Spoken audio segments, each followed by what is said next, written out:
Selamat pagi saudara-saudara yang dikasihi Tuhan. Apa kabarnya pagi ini? Kita masih dalam suasana Paskah. Selamat Paskah untuk kita semua. Saudara-saudara, sebelum kita bersama membaca dan merenungkan firman Tuhan, mari kita satu di dalam doa.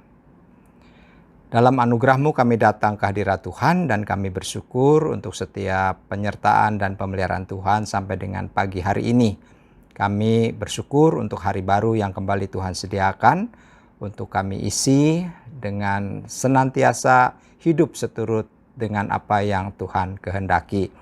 Kiranya Tuhan menolong kami, firman Tuhan pagi ini yang kami renungkan juga menuntun setiap langkah hidup kami sepanjang hari ini dan hari-hari kami ke depan.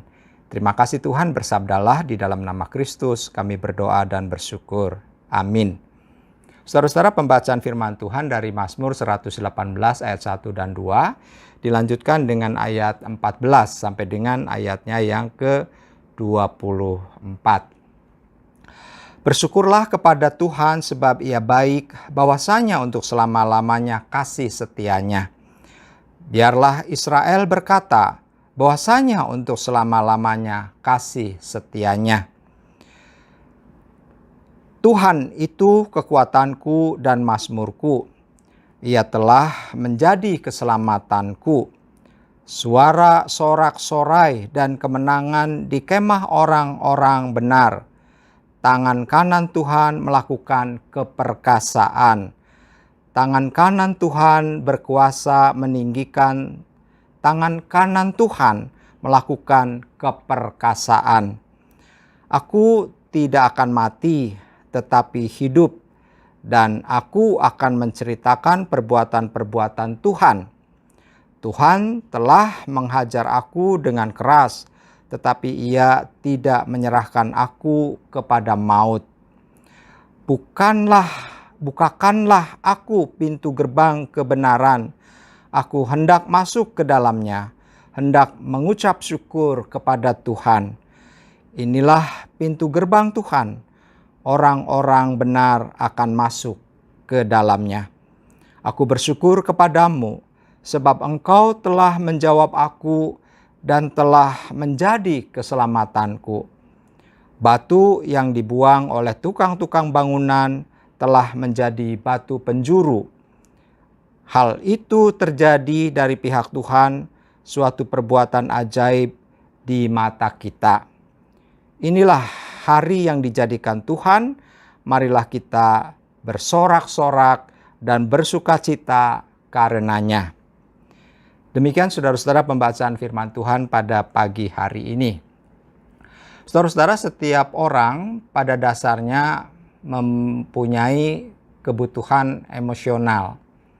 Jadi kebutuhan emosional itu menyangkut apa yang ia rasakan.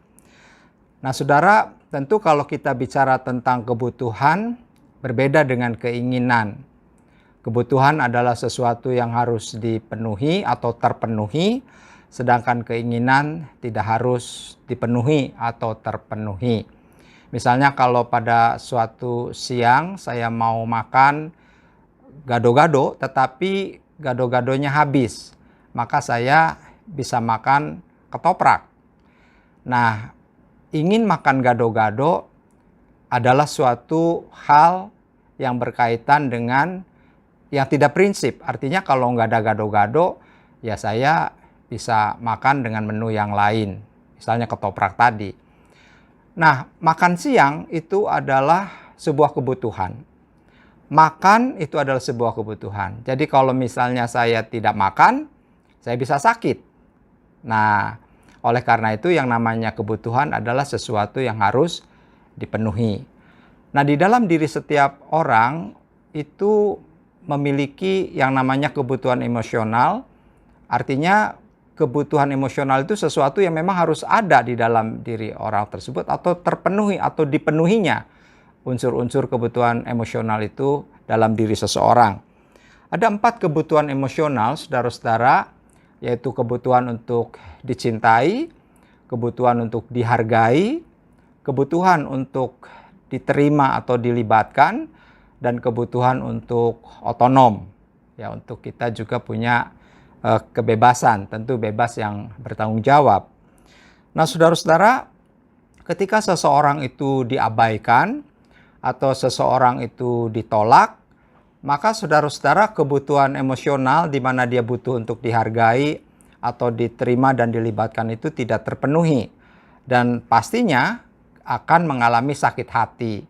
Pastinya dia tidak nyaman dan tentu akan uring-uringan saudara-saudara ketika dia pada suatu keadaan diabaikan, ditolak atau tidak dihargai. Biasanya reaksi yang muncul adalah bahwa dia merasa terbuang, merasa tidak berguna, atau pada akhirnya akan menimbulkan keputusasaan. Ya, jadi kalau misalnya dia tidak pernah dihargai, tidak pernah diterima keadaannya saudara, dan selalu mendapatkan penolakan, maka dia akan berpikir, buat apa misalnya saya hidup tidak punya arti, ya udah kalau gitu mati aja gitu ya. Nah, saudara, seringkali itu muncul oleh karena kebutuhan emosional yang tidak terpenuhi. Itu muncul ketika pada akhirnya dia berputus asa.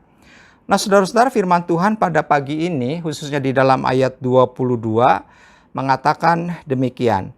Batu yang dibuang oleh tukang-tukang bangunan telah menjadi batu penjuru. Nah, saudara, ayat ini hendak mengingatkan kepada kita bahwa kalau toh misalnya seperti yang terdapat di dalam ayat ini,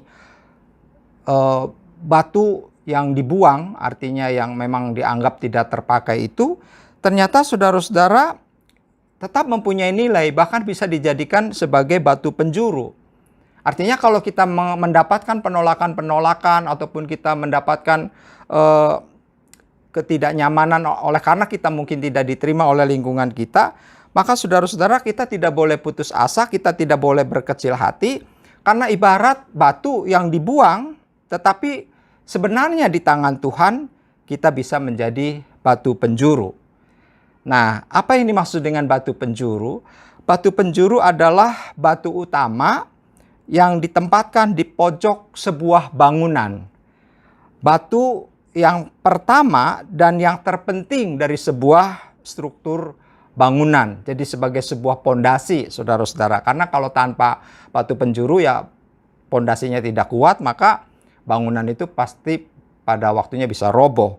Nah, batu yang dipasang di sudut bangunan ini, saudara, yang disebut dengan batu penjuru, dan itu selalu berfungsi untuk menyatukan dua tembok, antara satu tembok yang satu dengan tembok yang lain, melalui batu penjuru yang di dalamnya, yang di atasnya itu dibangun, ya, sebuah susunan dari bangunan itu.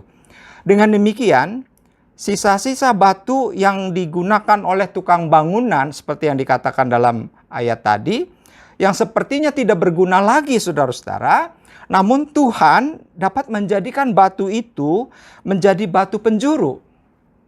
Batu yang paling menentukan kokohnya suatu bangunan, menjadi batu yang terkuat di antara segala batu. Artinya apa, saudara? Artinya yang tersisa dan terbuang itu tetap punya nilai dan bahkan punya arti, punya makna, ya, di dalam apa yang boleh Tuhan nyatakan bagi umat percaya.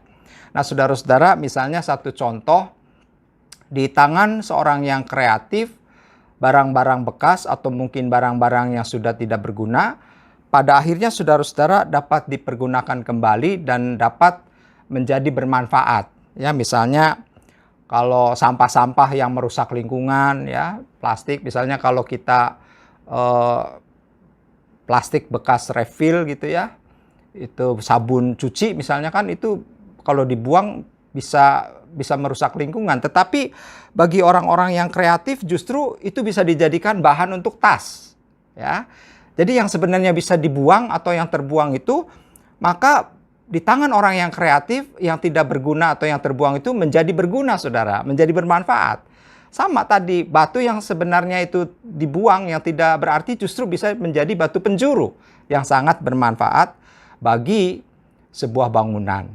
Nah, saudara-saudara yang dikasihi oleh Tuhan, umat Israel pada waktu itu mengalami banyak sekali pergumulan. Mereka dikepung dengan berbagai masalah dan bahkan ada yang terjatuh oleh karena masalah. Misalnya kita temukan di dalam ayat 13 sampai dengan 18. Namun saudara-saudara, di saat-saat seperti itu Tuhan menolong. Umat yang menghadapi tekanan, masalah yang berat, bagaikan batu yang dibuang oleh tukang bangunan itu, saudara-saudara, telah dijadikan Tuhan menjadi batu yang paling penting dan kuat.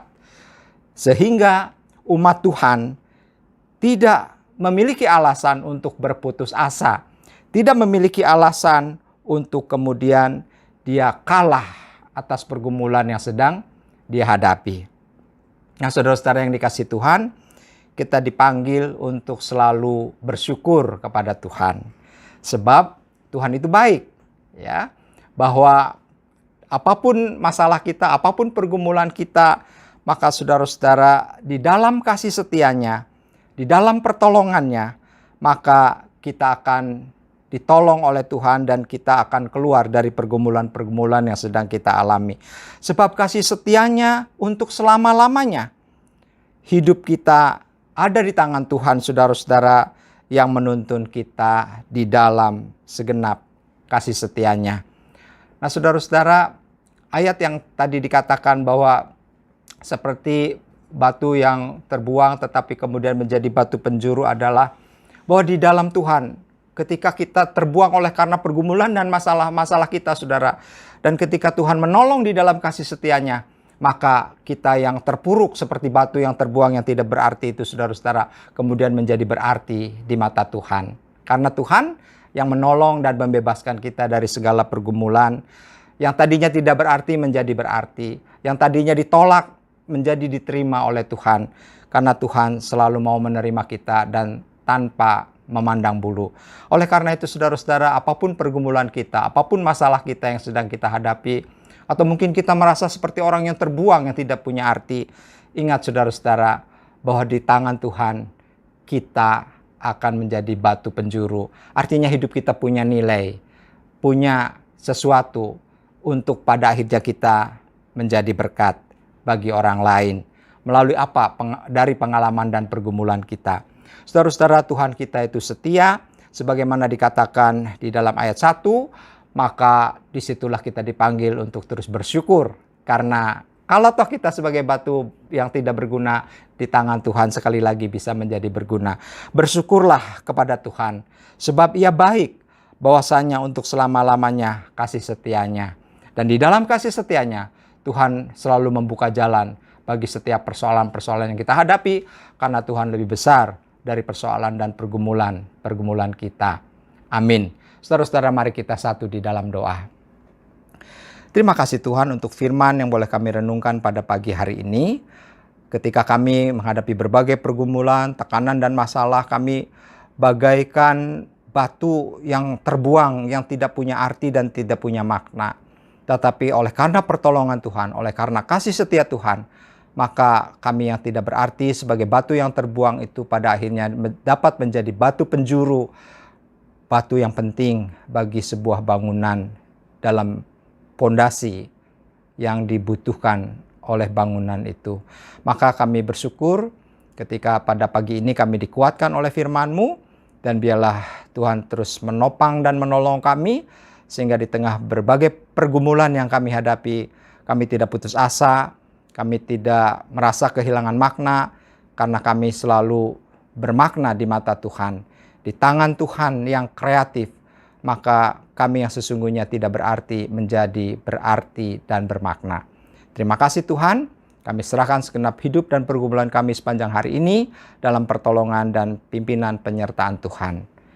Di dalam nama Kristus, kami berdoa dan kami mengucap syukur. Amin.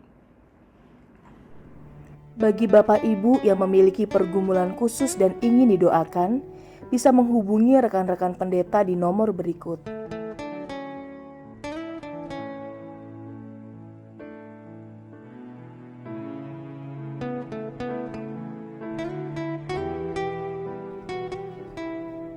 Tuhan Yesus memberkati.